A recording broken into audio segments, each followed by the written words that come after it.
Today on D&D Academia, it is all about the large elemental, the Water Weird. This creature can be found in the textbook The Monster Manual. The Water Weird has a challenge rating of 3, an armor class of 13, and 58 hit points. It has a speed of 0 feet outside of water. Within the water, it has a swim speed of 60 feet.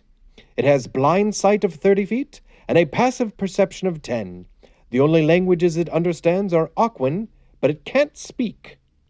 It has damage resistance to fire, bludgeoning, piercing, and slashing that are from non-magical attacks, damage immunities to poison, and condition immunities to exhaustion, grappled, paralyzed, poisoned, prone, restrained, and unconscious.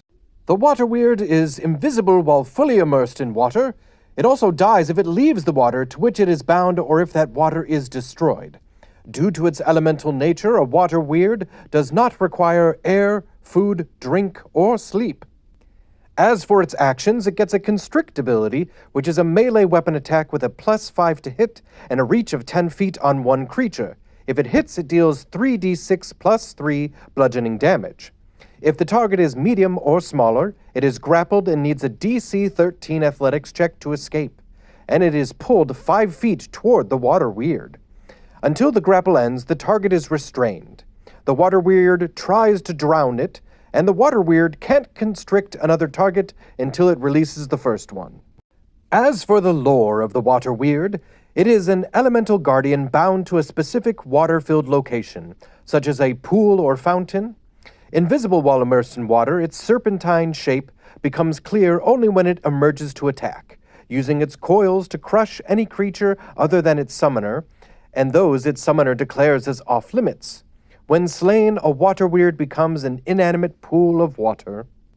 Like most elementals, a Water Weird has no concept of good or evil. However, a Water Weird bound to a sacred or befouled source of water begins to take on the nature of that site, becoming good or evil. A good Water Weird tries to frighten away interlopers rather than kill them, while an evil Water Weird kills its victims for pleasure and might turn against its summoner. A Water Weird loses its evil alignment if its waters are cleansed with a purify, food, and drink spell. As for incorporating this elemental into your game, the most obvious choice is to have them be guarding a location or a place of significance.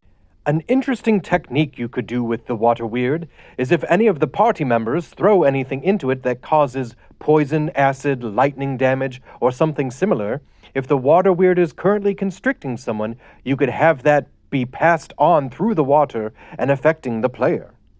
Since when this creature is defeated, it becomes an ordinary pool of water, perhaps you could make that a spell ingredient. Elemental water could definitely be fun to keep around for components. If one of the players is really into elemental magic, or even just wants an interesting companion, perhaps they're carrying a container that houses a Water Weird within it.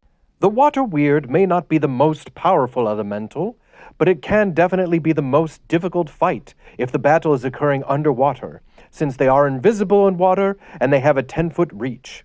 Now that you have been made aware of this creature, hopefully it shows up in your campaigns going forward.